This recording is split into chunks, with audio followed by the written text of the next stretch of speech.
Hello students. First of all, happy Janmashtami to all my dear friends and my dear student. आज हम देखते हैं excretory system. Last class के अंदर मैंने आपको सर्कुलेटरी सिस्टम करवाया था. आज हम पढ़ेंगे एक्सक्रीटरी सिस्टम. हेडिंग डालो एक्सक्रीटरी सिस्टम. तो हम सबसे पहले ह्यूमन बींग्स के अंदर देखते हैं एक्सक्रीशन कैसे होता है. एक्सक्रीशन क्या होता है? It is the process of removal of toxic waste from the body is called excretion. जो वेस्ट होता है हमारी बॉडी से उसका बाहर निकलना क्या कहलाता है? एक्सक्रीशन कहलाता है. अब वो जो वेस्ट है वो यूरिया की फॉर्म में होता है या फिर एक्सेस अमाउंट ऑफ वाटर या सॉल्ट इसकी फॉर्म में ही निकलता है, तो उसको क्या बोलते हैं? एक्सक्रीशन. लिखो एक्सक्रीशन की definition. It is the process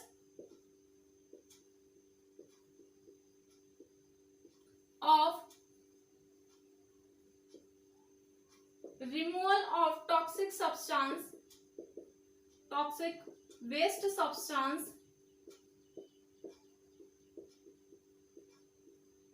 from the body is called excretion. ठीक है, समझ आया? अब एक्सक्रीशन के अंदर मेन ऑर्गन क्या क्या इंक्लूडेड है? 2 किडनी इंक्लूड है, 2 यूरेटर और urinary bladder and then urethra. अब डायग्राम के थ्रू समझते हैं हम. मेन ऑर्गन देखो, ये 2 किडनी इंक्लूडेड है.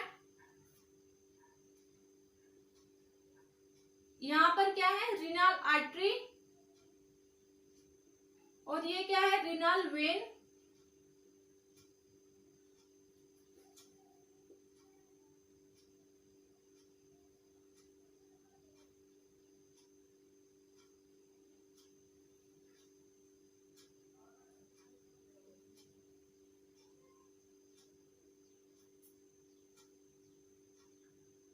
डायग्राम के थ्रू अच्छे से समझ आएगा. यहां से 2 यूरेटर की ट्यूब निकल रही है, इनको यूरेटर बोलते हैं. और फिर ये एक बैग लाइक स्ट्रक्चर होता है, वहां पर जाकर कनेक्ट होते हैं जिसको क्या बोलते हैं? Urinary bladder. और नीचे क्या होता है? यूरेथ्रा. ठीक है, तो लिखो एक्सक्रीटरी सिस्टम के अंदर 2 किडनी इंक्लूड है. ये ट्यूब लाइक स्ट्रक्चर, इसको यूरेटर बोलते हैं. ये क्या है? Urethra, sorry urinary bladder.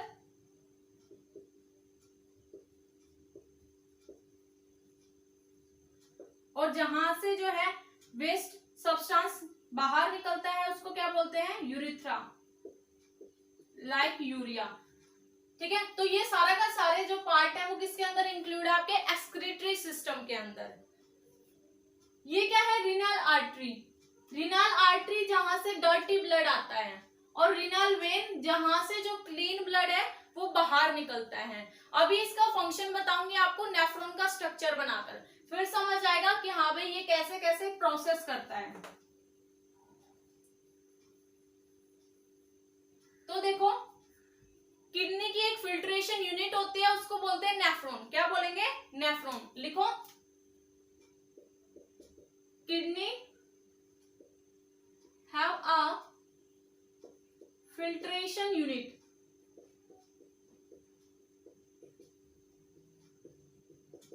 called nephron.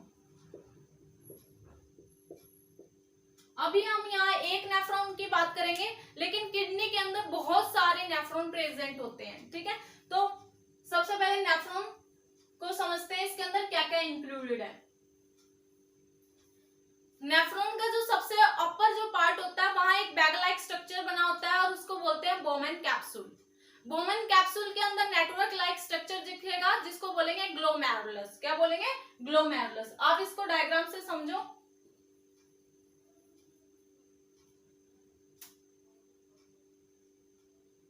ये कप लाइक स्ट्रक्चर है जिसको बोलते हैं बोमेन कैप्सूल. यहां क्या है? ग्लोमेरुलस. और ग्लोमेरुलस क्या करता है? फिल्ट्रेशन ऑफ ब्लड का काम करता है. यहां से ट्यूब की फॉर्मेशन होगी और फिर ये जो ट्यूब होती है वो यू शेप्ड होती है नीचे जाकर, जिसको हम क्या बोलते हैं? Henle's loop. क्या बोलेंगे? Henle's loop.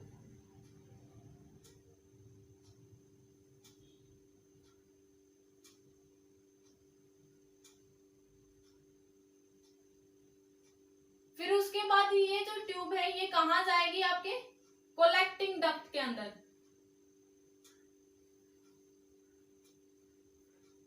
जहां से यूरिया पास आउट होता है। अब ये तो आपका क्या है, बोमेन कैप्सूल, और यहां से क्या आती है, आर्टरी आती है जो डर्टी ब्लड लेके आती है, और यहां पर वेन होगी, रीनल वेन, जहां से क्लीन ब्लड पास आउट होगा। अब ये ट्यूब्यूल के चारों तरफ क्या हो जाती है, ब्लड कैपिलरी की फॉर्मेशन हो जाती है। ब्लड कैपिलरी जो कि useful substance like glucose, some water, amino acid, इनको क्या करेगी, रीअब्सॉर्ब करती है।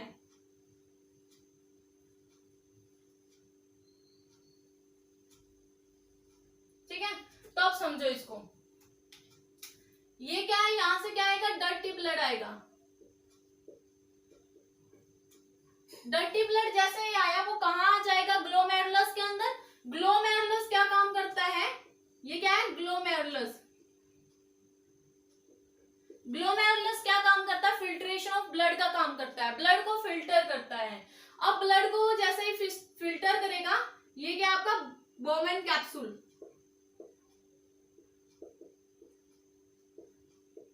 अब उसने डर्टी ब्लड को क्या किया, फिल्टर किया। जैसे ही फिल्टर किया तो उसके अंदर कुछ यूजफुल सब्सटेंसेस भी होंगे और कुछ हार्मफुल सब्सटेंसेस भी होंगे। Useful like glucose, amino acid, और harmful substances like urea, excess amount of water, some salt. ये क्या है, आपके हार्मफुल सब्सटेंस। अब यहाँ जैसे ही आपका ब्लड पास आउट हुआ तो ये जो ब्लड कैपिलरी है ये useful substances like glucose, amino acid, इनको क्या कर लेती है, रीअब्सॉर्ब कर लेती है। क्या करती है, रीअब्सॉर्ब। जैसे ही रीअब्सॉर्ब किया ब्लड कैपिलरी ने, फिर जो आपका वेस्ट या हार्मफुल सब्सटेंस जो बच जाता है वो ट्यूब्यूल के अंदर ही बचता है। फिर वो ट्यूब्यूल से कहां जाएगा, कोलेक्टिंग डक्ट के अंदर, लाइक यूरिया हो गया, या फिर आपके एक्सेस अमाउंट ऑफ वाटर या सॉल्ट हो गए। ये क्या है, हार्मफुल सब्सटेंसेस। अब वो ट्यूब के थ्रू कलेक्टिंग डक्ट में जाएगा और कलेक्टिंग डक्ट से जो है बाहर रिमूव आउट हो जाएगा। समझ रहे हो। अब यहां से जो आपकी ये रीनल वेन थी, ये डर्टी ब्लड को जैसे ही फिल्टर हुआ डर्टी ब्लड, तो रीनल वेन से क्या आ जाएगा, क्लीन ब्लड। और ये क्लीन ब्लड हमारी बॉडी के अंदर जाएगा।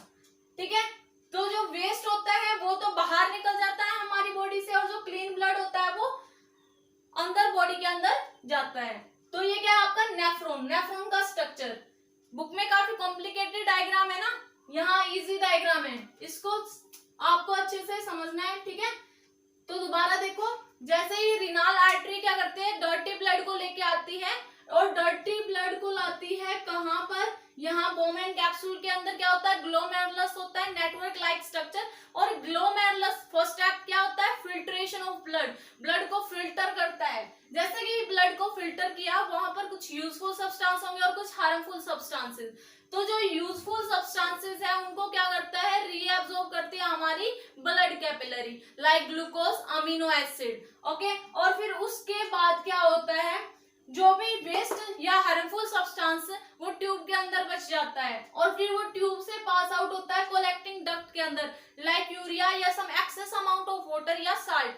और फिर यहाँ कलेक्टिंग डक्ट पर आता है, उसके बाद वो जो यूरिटर्स थे उनके अंदर जाता है, यूरिटर से पास आउट होकर यूरिनरी ब्लेडर के अंदर जाएगा। यूरिनरी ब्लेडर जो कि क्या करती है, यूराइन को इकट्ठा करती है, यूरिनरी ब्लेडर के अंदर जाएगा, और यूरिनरी ब्लेडर से वो यूरिथ्रा के थ्रू बाहर निकल जाता है। समझ आया। सबसे पहले किडनी का स्ट्रक्चर बनाया था, उसमें 2 किडनी थी, फिर वहां से यूरिटर लाइक ट्यूब जो है वो निकल रही थी, वो यूरिटर थी, और जो है एक बैग लाइक स्ट्रक्चर जिसको यूरिनरी ब्लेडर बोला था, और नीचे क्या था, यूरिथ्रा, जिससे वेस्ट प्रोडक्ट बाहर निकलता है। तो ये क्या आपका excretion system in human being. समझ आ गया होगा। अब यहाँ कलेक्टिंग डक्ट है, इसके बाद वो कहा जाएगा यूरेटर, यूरेटर से बताया मैंने कहा जाएगा यूरिनरी ब्लैडर के अंदर, फिर देन यूरिथ्रा, उसके बाद पास आउट हो जाता है आपका वेस्ट सब्सटेंस बाहर। ये क्या है, excretory system in human being. अब उसके बाद देखो, उसके बाद क्या आती है, डायलिसिस प्रोसेस होती है।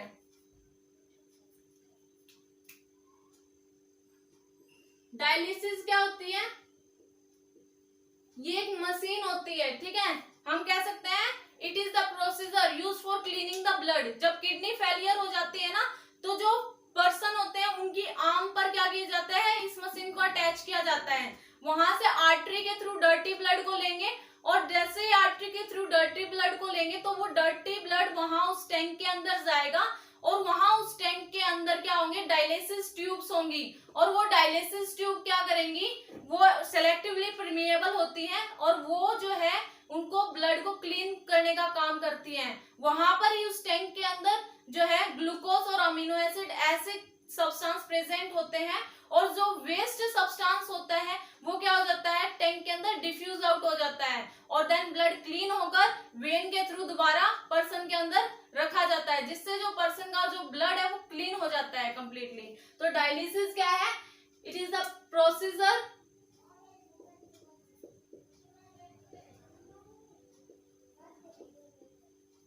used for, yeah, it is the technique used for cleaning the blood। समझ आया। अब इसके डायग्राम से भी आप समझ सकते हो। ये मान लो किसी भी पर्सन का हैंड है, यहां से क्या है, आपकी आर्टरी से क्या लिया है, डर्टी ब्लड को लिया जा रहा है, और यहाँ क्या है, मान लो वेन है जहां पर क्लीन ब्लड आता है, यहां से डर्टी ब्लड को लिया, यहां पूरी की पूरी ये डायलिसिस मशीन है, और इस डायलिसिस मशीन के अंदर क्या है, ट्यूब्स है कुछ, ठीक है। ये ट्यूब डायलिसिस ट्यूब बोलते हैं इनको, जो कि सिलेक्टिवली परमिएबल होती हैं।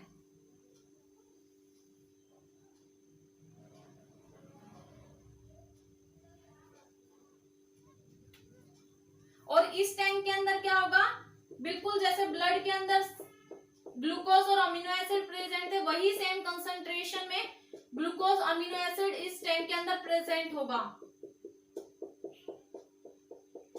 जैसे ही अब डर्टी ब्लड, मान लो यहां से डर्टी ब्लड जा रहा है, डर्टी ब्लड इन ट्यूब के अंदर गया, ठीक है, और फिर ये जो ट्यूब है ये क्या करेंगी, जो वेस्ट सब्सटेंस है उसको बाहर टैंक के अंदर क्या कर देंगी, डिफ्यूज आउट कर देंगी।